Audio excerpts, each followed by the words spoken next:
नमस्कार, आप देख रहे हैं गांव लहरिया न्यूज़। मैं हूं आशीष कुमार।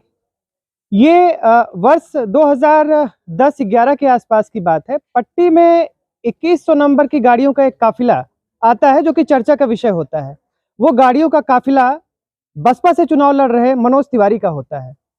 पट्टी विधानसभा क्षेत्र में राजनीति की अपनी शुरुआत करने वाले मनोज तिवारी ने कम ही समय में वहां पर एक अपनी चर्चा बटोर ली थी, अपनी एक छवि प्रस्तुत कर दी थी। किन्हीं कारणों से एक लंबे अंतराल के लिए वो जेल में थे। जेल से छूट के जैसे ही वो बाहर आए, उनसे मिलने के लिए समर्थकों का तांता लग गया और उनके पास तमाम जगह से लोग पहुंचने लगे। पट्टी वालों के पास भी एक हसरत थी कि मनोज जी जेल से बाहर आए हैं, वो कैसे हैं, वो उनको सुनना चाह रहे थे, उनको जानना चाह रहे थे। गांव लहरिया के पास लगातार लोग ये कह रहे थे कि मनोज जी का इंटरव्यू चलना चाहिए। तो आज गांव लहरिया न्यूज टीम उनके पैतृक गांव आई हुई है और हम सीधे ले चलते हैं मनोज तिवारी जी के पास आपको, और उनसे चर्चा करते हैं कि वो क्या सोचते हैं पट्टी वालों के बारे में, और पट्टी वालों की जो एक बहुत सारे सवालात हैं उनसे हम पूछेंगे। आइए बात करते हैं मनोज तिवारी जी से। स्वागत है आपका गांव लहरिया न्यूज में। बहुत बहुत धन्यवाद आपका आशीष जी।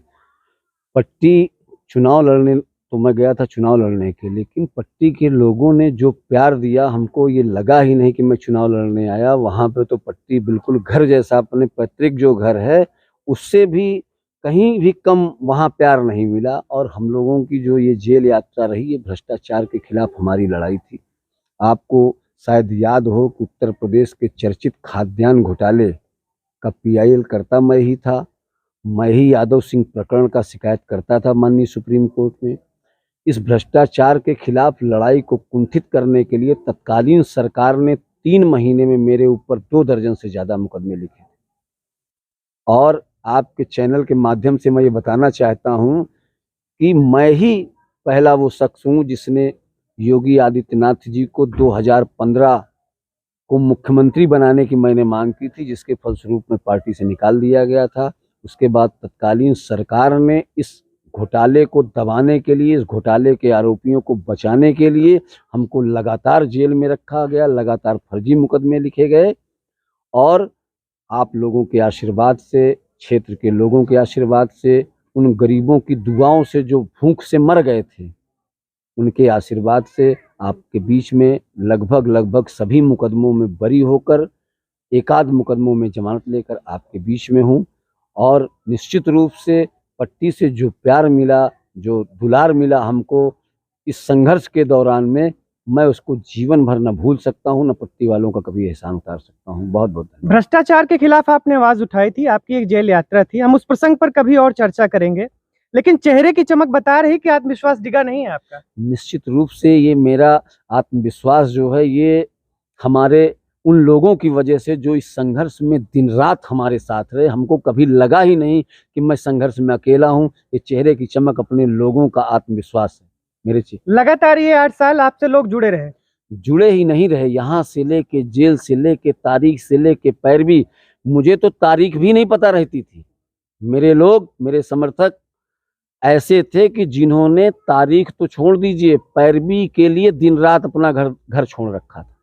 और यही नहीं, पूरे प्रदेश से हमारे लोग जो थे, जो इस भ्रष्टाचार के खिलाफ लड़ाई में हमारे साथ रहे, वो दिन रात हमको छुटाने के लिए एक किए रहे। तत्कालीन सरकार में माननीय कानून मंत्री ब्रजेश पाठक जी ने लगभग सभी मुकदमों की वापसी के लिए प्रयास किया, आदेश निर्गत किए सरकार द्वारा, लेकिन चूंकि मामला न्यायालय में विचाराधीन था, इस वजह से माननीय न्यायालय ने हमको बरी किया और आज मैं आप लोगों के बीच में हूँ।